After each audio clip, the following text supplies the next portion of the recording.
eu me chamo Oséias e o título do meu trabalho é O Desenvolvimento da Noção de Conteúdo Julgável na Filosofia de Frege.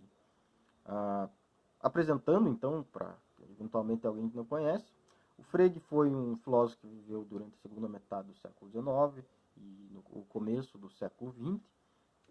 Um filósofo que trouxe bastante contribuições para vários campos da filosofia, como a lógica, a filosofia da linguagem, a ontologia, a filosofia da matemática e a filosofia da lógica. Ele é um dos principais fundadores do que se conhece hoje por filosofia analítica. Então, ele está nas raízes, né, de uma importante corrente filosófica contemporânea. Seu projeto, né, o projeto central do Freire, durante praticamente toda a filosofia dele, foi o chamado logicismo. E o logicismo é basicamente o projeto que tentava reduzir a aritmética à lógica. Ele tentava mostrar que a aritmética nada mais é do que um ramo, do que um desenvolvimento da lógica. E, para fazer isso, ele leva a cabo, para levar a cabo esse projeto, né, ele tem que desenvolver uma linguagem formal, né, tem que fazer uma nova lógica, praticamente. Porque a lógica aristotélica apresentava alguns problemas. Né? Dentre esses problemas, só para citar um exemplo, né, está a capacidade de expressar frases complexas que envolvem quantificação múltipla. Né? Frases como todas as pessoas amam algo animal, ou todo número primo é um número inteiro, por exemplo, não podem ser formalizadas segundo a lógica aristotélica, né? Segundo aquela fórmula SAP. Mas só para citar um exemplo. Né? E aí, então, a obra onde o Frege faz isso é a Conceitografia, de 1879. E, sem exageros, né, a Conceitografia pode ser considerada a maior obra de lógica desde Aristóteles. Isso porque o Frege traz muitas inovações para a lógica, né, e funda aquilo que se conhece como lógica moderna. Algumas inovações, como a própria invenção dos quantificadores, né, análise funcional das sentenças ou das frases, como queiram, são duas das principais contribuições do Frege para a lógica. Nessa obra, né, na conceitografia, ele revisa uma porção de conceitos básicos da lógica. Noções como negação, juízo, quantificação, conteúdo julgável e assim por diante, são repensados pelo Frege, né, alguns conceitos básicos da lógica. O que nos interessa aqui é basicamente a noção de conteúdo julgável. Né? Já em 1879, então, né, nessa obra, Frege distingue entre o ato de julgar e o conteúdo que é julgado por esse ato. Né? Então ele distingue o processo de julgar daquilo que é julgado quando julgamos. E ele vai, na notação, né, que ele vai desenvolver uma notação bidimensional, uma notação super estranha, né, aos olhos de um lógico contemporâneo, uma pessoa que olha para trás, né, com todo o desenvolvimento que se deu depois do Frege, é uma notação bastante estranha. Assim. Mas o importante aqui é que o conteúdo dos juízos, ou o conteúdo julgável, já começa a ser delimitado pelo Frege. Né? Vai ter lá o tracinho de conteúdo e o traço de juízo para distinguir as duas coisas. E o Frege começa a dar, a esclarecer então o que seria o conteúdo julgável. Né? Então, na conceitografia ele utiliza o termo mera combinação de ideias, ou mera combinação de representações para se referir ao conteúdo dos juízos. Né? Só que isso é problemático, porque como ele vai entender representação depois, né, representações são coisas subjetivas, acessíveis apenas ao sujeito que as tem, né? Portanto, representações vai ser uma coisa completamente distinta, né? Vão ser coisas completamente distintas dos conceitos, né? E Begriff, né, que leva o título da obra, Begriffsschrift, né, escrita conceitual, uma notação conceitual, uma conceitografia, né, tem, obviamente, olhando com os olhos posteriores, né, os desenvolvimentos posteriores da obra do Frege, olhando para a conceitografia, né, é claro que ele queria se referir a conceitos, né, e não a representações que são subjetivos. Conceitos são objetivos, são compartilhados por muitos, mas eu vou falar um pouco disso mais para frente. Né? Então, qual que é o problema aqui com a noção de conteúdo julgável? Né? O problema é que o Frege às vezes confunde conteúdos julgáveis com as representações. Né? Conteúdo confunde, por exemplo, a noção de representação, Vorstellung, com a noção de conceito, né? Com o Begriff. E também, às vezes, confunde o conteúdo julgável com as próprias expressões, né? Que, por exemplo, vai confundir frases com o conteúdo julgável. Vai dizer que a função é a expressão da função também. São várias confusões que ele faz aí durante a conceitografia. Mas, embora o Frege não tenha discorrido de forma suficientemente clara sobre o que sejam conteúdos julgáveis nesse período, né, em 1879, ele delimita essa noção de modo especificamente lógico, ao dizer que o que realmente interessa numa frase são as possíveis implicações ou as consequências extraíveis desse conteúdo. Né? Ele vai dizer que conteúdo julgável é tudo aquilo que importa nas inferências, tudo aquilo que importa quando a gente vai derivar certas frases de frases anteriores. Por exemplo, no argumento, premissa 1, infelizmente Sócrates morreu. Premissa 2, mortos não podem ensinar. Conclusão, Sócrates não pode ensinar. Aqui, então, o que interessa é justamente aquilo que vai implicar para a extração de certas coisas, certos conteúdos, e o que não importa aqui, no caso que vai ficar de lado, né, a gente pode notar na premissa 1, infelizmente Sócrates morreu. A gente vê que, infelizmente, aqui não cumpre nenhum papel lógico, ou seja, não cumpre nenhum papel para a inferência. A gente dizer, infelizmente Sócrates morreu, é a mesma coisa que dizer Sócrates morreu, combinado com mortos não podem ensinar, e a conclusão, né, que é a derivada, Sócrates não pode ensinar. Né? Então, aqui, a palavra infelizmente não está cumprindo papel nenhum, né? E então ela vai ficar de lado, ela não faz parte do conteúdo conceitual. Né? Então, conteúdo conceitual, conteúdo julgável, né, na conceitografia, vai ser basicamente aquilo que é importante para as inferências. Né? Aí, cerca de 5 anos mais tarde, Frege publica os Fundamentos da Aritmética, né, de 1884. O conteúdo julgável, agora, nos fundamentos, se separa categoricamente de elementos subjetivos, ainda que essa noção não esteja plenamente desenvolvida. Né? Frege vai desenvolver essa noção plenamente só nos trabalhos de 1890. Né? Então, ele nos aconselha, né, um princípio que ele deixa nos Fundamentos da Aritmética, ele diz, né, deve-se separar precisamente o psicológico do lógico, o subjetivo do objetivo. Aqui já começa a ficar muito mais claras as fronteiras entre subjetividade e objetividade, aquilo que é lógico daquilo que é psicológico. Então, nesse momento, né, nos fundamentos, ele estabelece um uso preciso para o termo representação. Aqui eu vou citar um trecho da obra dele onde aparece um pouco isso, né? Um trecho dos Fundamentos da Aritmética. Representação, em sentido subjetivo, é aquilo a que se referem as leis psicológicas de associação. Sua natureza é sensível, figurativa.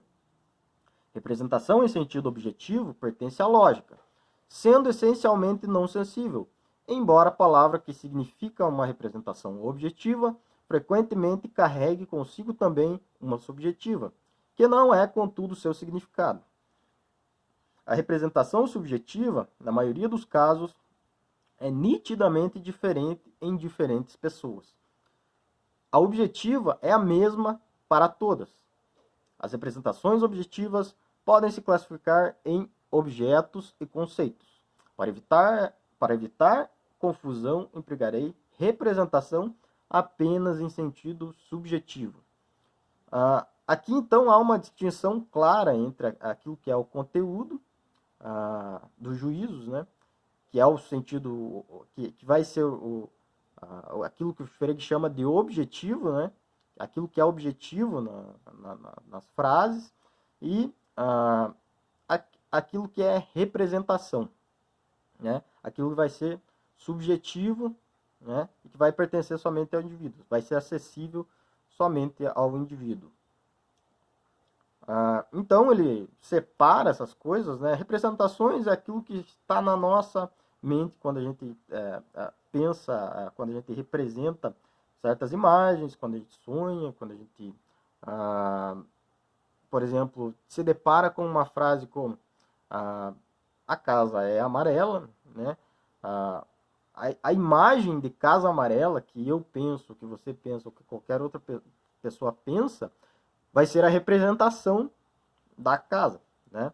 Do conceito, vai ser a representação que a gente associa ao conceito casa. Mas o conceito casa, que faz parte vai fazer parte do sentido, né? Que mais tarde vai esclarecer um pouco mais, vai fazer parte do sentido da frase.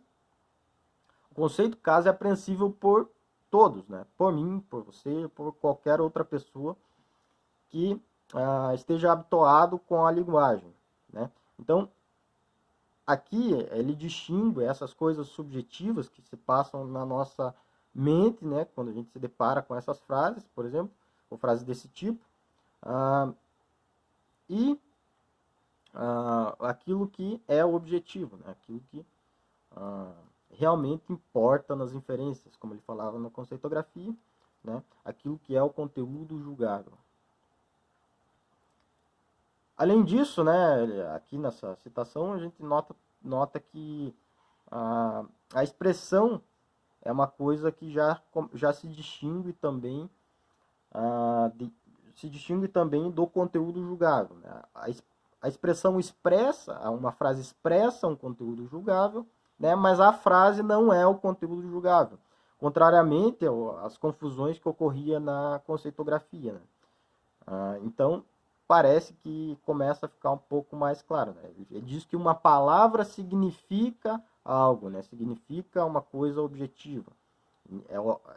Então, obviamente, essa coisa objetiva significada pela palavra não se resume à própria palavra, né? Vou tentar falar um pouco rápido aqui, que tem bastante coisa, mas quero ver se dá tempo de falar tudo. Conteúdo julgável, então, aqui fica um pouco mais nítido. E na década de 1890, isso fica ainda mais claro, né?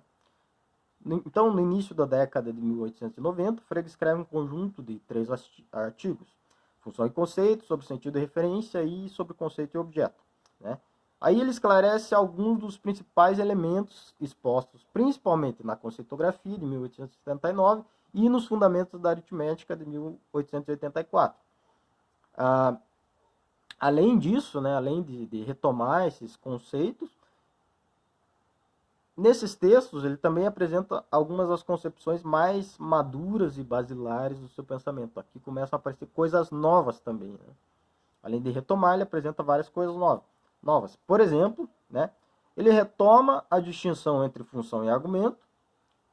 Ele apresenta a distinção entre sentido e referência, né, que não havia aparecido até então, pelo menos não de forma explícita, né? Volta ao tema da oposição entre conceito e objeto, né, que são coisas completamente opostas que ele vai expor agora, e retoma sua crítica ao formalismo e várias outras coisas ele apresenta e retoma nesses trabalhos. São trabalhos extremamente importantes na obra do Frege. Frege passa a utilizar de maneira mais ou menos sistemática as aspas também nesses trabalhos, né, para falar das expressões, né? Quando ele vai falar sobre as expressões, os sinais que expressam algo, né? Falar dos próprios sinais, então ele utiliza aspas. E quando vai falar diretamente do conteúdo das frases, né? Quando ele vai falar que ele chama de sentido, né? Ele não usa aspas, né?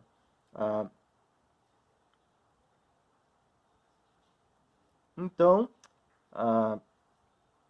Já em Função e Conceito, né, que é o primeiro desses 3 trabalhos, aparece uma bifurcação na noção de conteúdo julgável, né, que é a distinção entre sentido e referência, né, uma distinção bastante conhecida hoje em dia. Basicamente, ele vai estender, vai dizer que nomes, termos singulares, né, participam dessa distinção, né, o sentido dos termos singulares vai ser o modo de apresentação do objeto, né, e a referência vai ser o próprio objeto, o sentido das sentenças, né, ou das frases assertivas, como queiram, vai ser o pensamento, né, aquilo que ele vai chamar de pensamento, e a referência das frases assertivas, né, das frases, vai ser o valor de verdade, aquilo que ele chama de valor de verdade. Tem bastante herança neocantiana na sua noção de valor como valor de verdade também, como afirma Gottfried Gabriel, por exemplo. Mas, de qualquer modo, né, o que mais nos interessa aqui é a noção de pensamento. Frege entende que o pensamento é o conteúdo julgável a partir desse período, né? Então, aqui começa a ficar muito mais claro o que o Frege entende por conteúdo julgável. Então, ele nomeia esse conteúdo julgável por pensamento, né? E o que são pensamentos, afinal, né?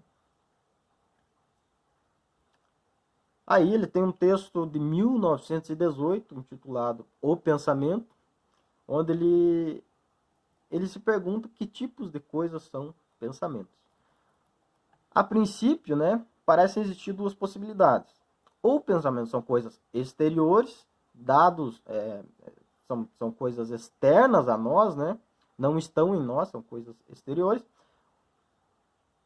ou são coisas interiores, né, dados na mente, né, e não são acessíveis pelos sentidos, né. Coisas exteriores são acessíveis pelos sentidos, né, a gente olha, a gente toca, a gente sente, coisas exteriores, e, ou seja, são experienciáveis, são empíricos, né, e coisas interiores, ao contrário, não são, nesse sentido, né, empíricos, por assim dizer. Seria, então, no mínimo estranho admitir que pensamentos são coisas exteriores, coisas como maçãs, árvores e cães, já que não tocamos ou cheiramos pensamentos, né? Seria no mínimo estranho admitir uma coisa dessas, né? A não ser que você, a não ser que a gente esteja sob efeito de algum alucinógeno ou coisa do tipo, seria bastante estranho admitir isso, né?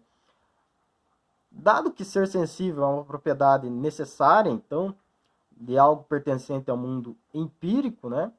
Ao mundo que acessamos através dos sentidos, e pensamentos não são sensíveis, então segue-se que pensamentos não pertencem ao mundo empírico, né?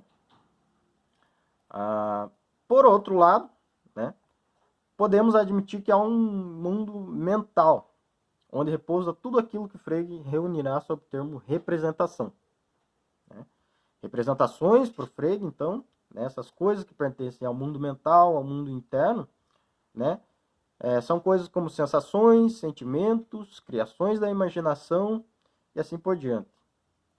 Quando a gente imagina coisas, quando a gente sente dores, por exemplo, quando a gente tem certas sensações, né, vê o vermelho, por exemplo, vê uma coisa vermelha,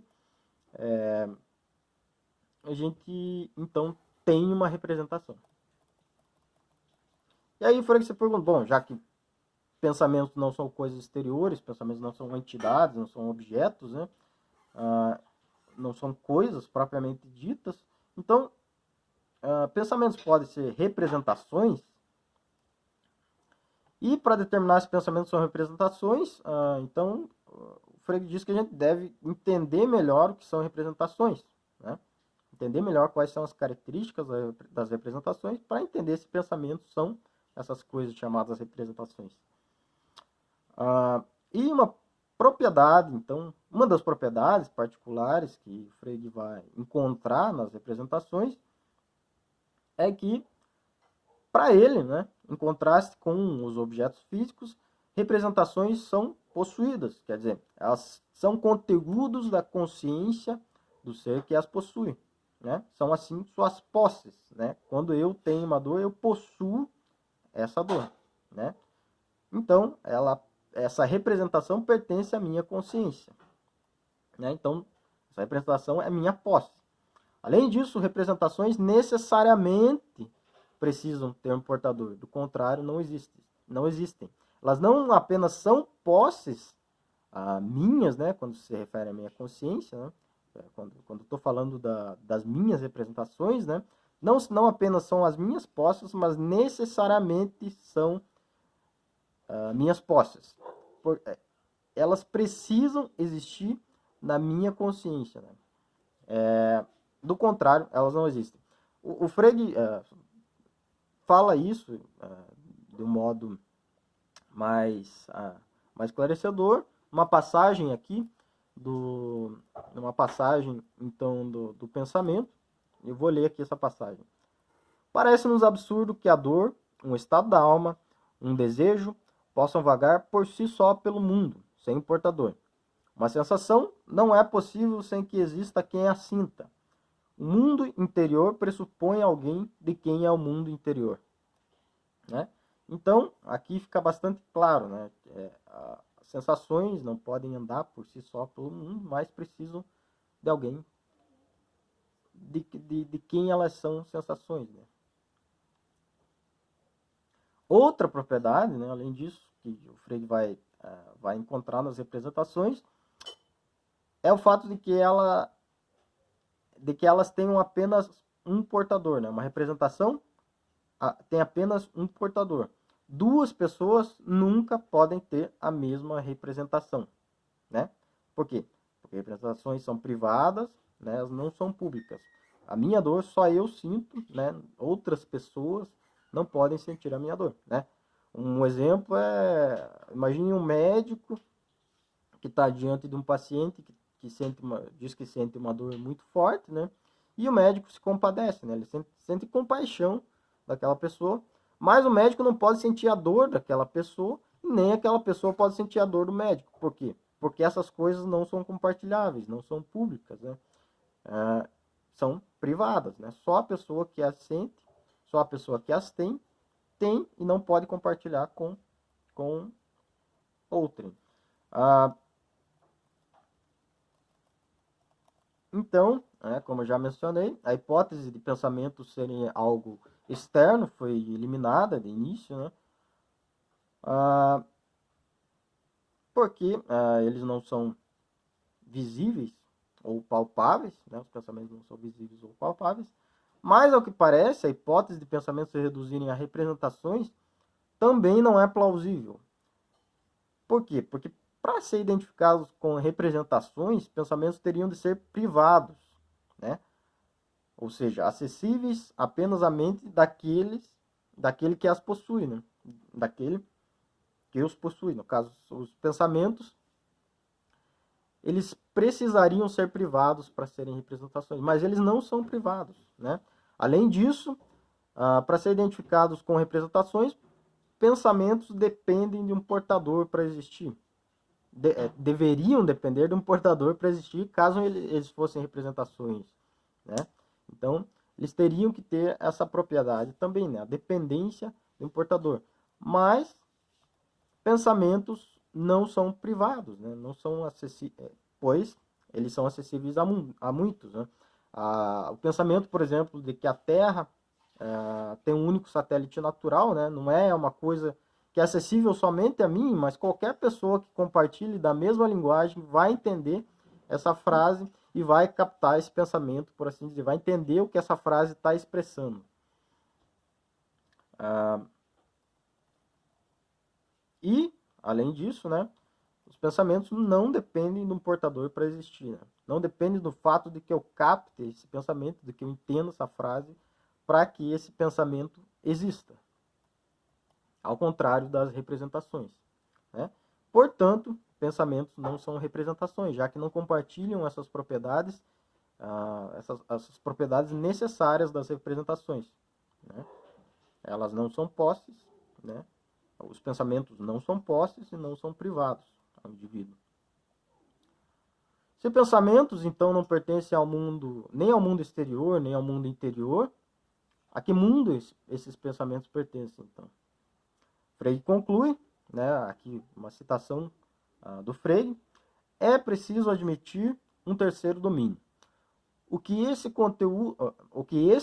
contém coincide com as representações por não poder ser percebido pelos sentidos, e também coincide com as coisas por não necessitar de um portador a cujo conteúdo de consciência pertenceria. Então fica claro aqui que o pensamento ele não pertence nem ao mundo exterior, nem ao mundo interior, embora compartilhe coisas com esses dois mundos, né? Compartilha a objetividade com o mundo exterior, né? Com as coisas exteriores, elas também são objetivas, são acessíveis a muitos, né? Os pensamentos são objetivos, acessíveis a muitos, né? Mas também compartilham propriedades com as representações. Uma propriedade com as representações, pelo menos, que é não poder ser percebidos pelos sentidos, né? Pensamentos não são coisas exteriores, não são representações, mas compartilham propriedades com essas coisas. E então, se pensamentos não são nenhuma dessas duas coisas, então eles devem pertencer a um terceiro reino, a um terceiro domínio. Como a gente deve entender esse terceiro domínio, esse terceiro reino do Frege, né? Isso é tema de controvérsia, né? Só para mencionar alguns vieses interpretativos, né?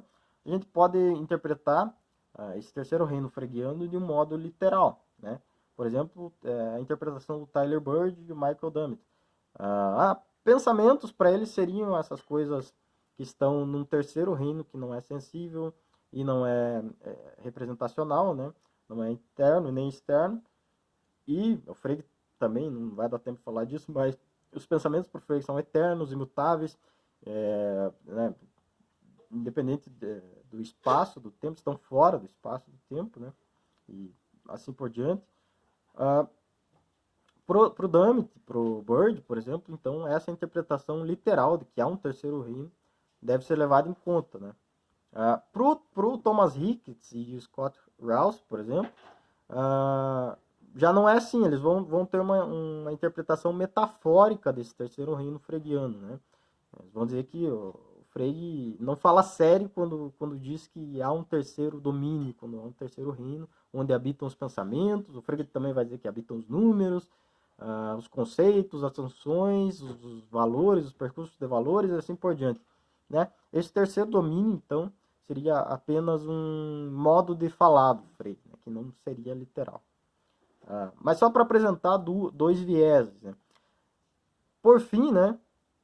Então, a gente pode dizer que a noção de pensamento vai estar presente em toda a filosofia da linguagem que se segue ao Frege, né? Ela vai passar, a noção de pensamento vai passar a ser chamada de proposição, né? Como a gente estuda hoje em filosofia da linguagem. Vide o Tractatus do Wittgenstein, ou mesmo posteriormente, né, quando a gente vai falar dos atos de fala, por exemplo, né, a noção de proposição ainda está presente, né? Mas até chegar ao seu acabamento final, né, a noção de pensamento, então, essa noção de pensamento passa por inúmeros refinamentos, inúmeras reflexões internas à obra do Frege, né? Não é uma coisa que está pronta e acabada logo no início, né? É uma coisa que se refina durante muitos anos, né?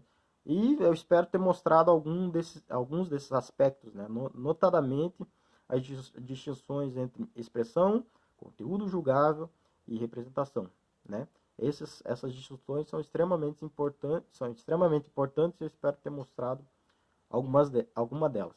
Obrigado pela atenção e até mais.